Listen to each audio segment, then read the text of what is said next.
السلام علیکم ورحمۃ اللہ وبرکاتہ۔ الحمدللہ رب العالمین والصلاة والسلام علی اشرف الانبیاء والمرسلین، اما بعد فاعوذ باللہ من الشیطان الرجیم، بسم اللہ الرحمن الرحیم۔ رب اشرح لی صدری ویسر لی امری واحلل عقدۃ من لسانی یفقہوا قولی۔ اللہم انفعنا بما علمتنا وعلمنا ما ینفعنا وزدنا علما، آمین یا رب العالمین۔ آج کل نیکیوں کے اس موسم بہار میں ہم سب کوشش کر رہے ہیں کہ نیکی کے کاموں میں بڑھ چڑھ کے حصہ لیں، زیادہ سے زیادہ نیکیاں کریں، اور ہم اپنی کتاب کو تیزی سے لکھتے چلے جا رہے ہیں۔ یہ اللہ تعالیٰ کا بڑا انصاف ہوگا قیامت کے دن کہ وہ فرمائے گا اقرا کتابک، اپنی کتاب تو خود پڑھ۔ یعنی انسان سے کہا جائے گا کہ جو عمل تم نے کیا ہے اس کو تم خود دیکھ لو، کسی اور کا کوئی بھی الٹا سیدھا کام ہمارے ذمے نہیں لگا دیا جائے گا، کسی اور کا جرم ہمارے سر نہیں تھوپ دیا جائے گا، بلکہ یہ ہمارے اپنے ہی عمل ہوں گے، اپنی باتیں، اپنے ہی کام جو ہماری کتاب میں لکھے ہوں گے۔ اب سوال یہ بنتا ہے کہ ہم کیا چاہتے ہیں کہ ہماری کتاب میں کیا لکھا ہو؟ جب ہم قیامت کے دن اس کو کھولیں تو یہ کیسی ہو؟ یہ وہ کتاب ہے جو دنیا میں سب سے زیادہ لکھی جانے والی کتاب ہے، مگر آج نہیں بلکہ قیامت کے دن یہ پڑھی جائے گی۔ اپنی اس کتاب کے مصنف ہم خود ہیں، کوئی اور نہیں یہ لکھ سکتا۔ لہٰذا آج دیکھنا یہ ہے کہ میں کیا لکھ رہی ہوں۔ صدقہ و خیرات، نمازیں، تسبیحات، روزے، یہ سب لکھ رہی ہوں۔ اس کے علاوہ اور کیا لکھ رہی ہوں؟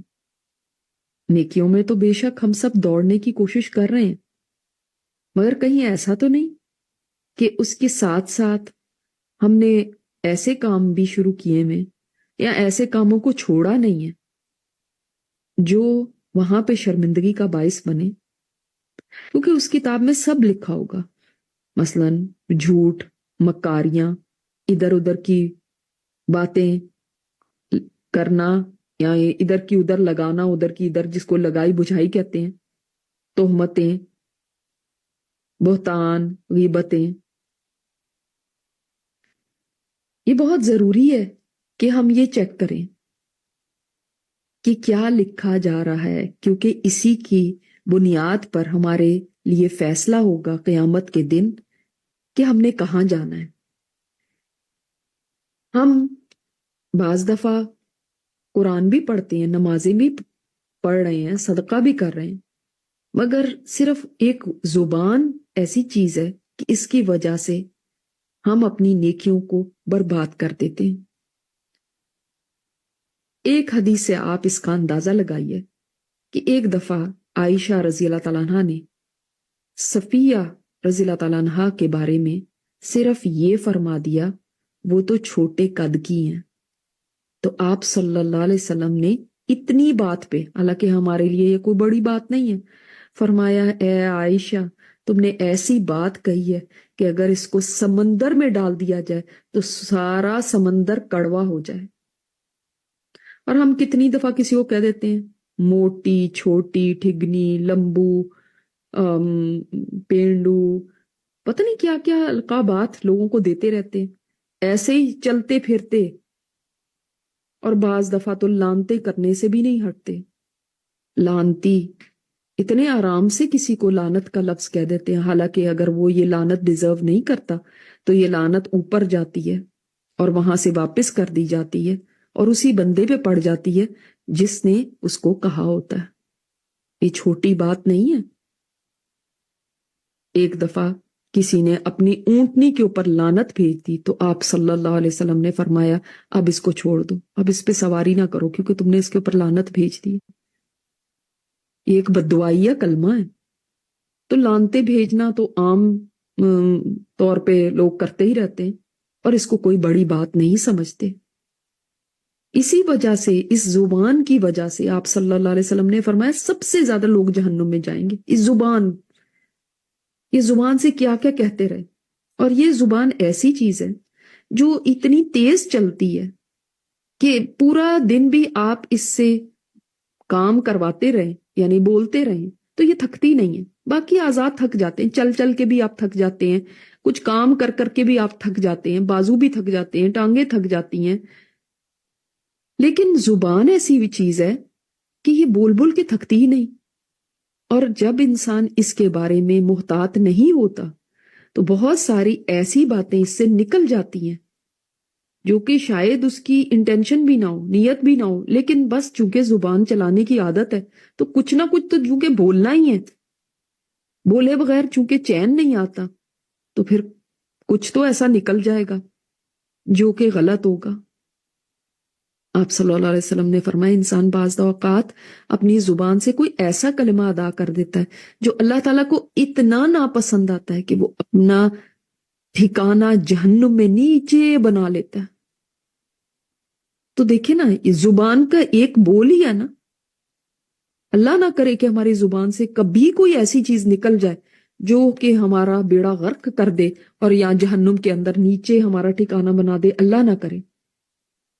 اسی زبان سے بہت ساری برائیاں ہوتی ہیں، جیسے بد کلامی، بد اخلاقی، غیبت، چغلی، یا اسی طرح بہتان بازی، گالیاں، یہ سب چیزیں اسی زبان سے دی جاتی ہیں.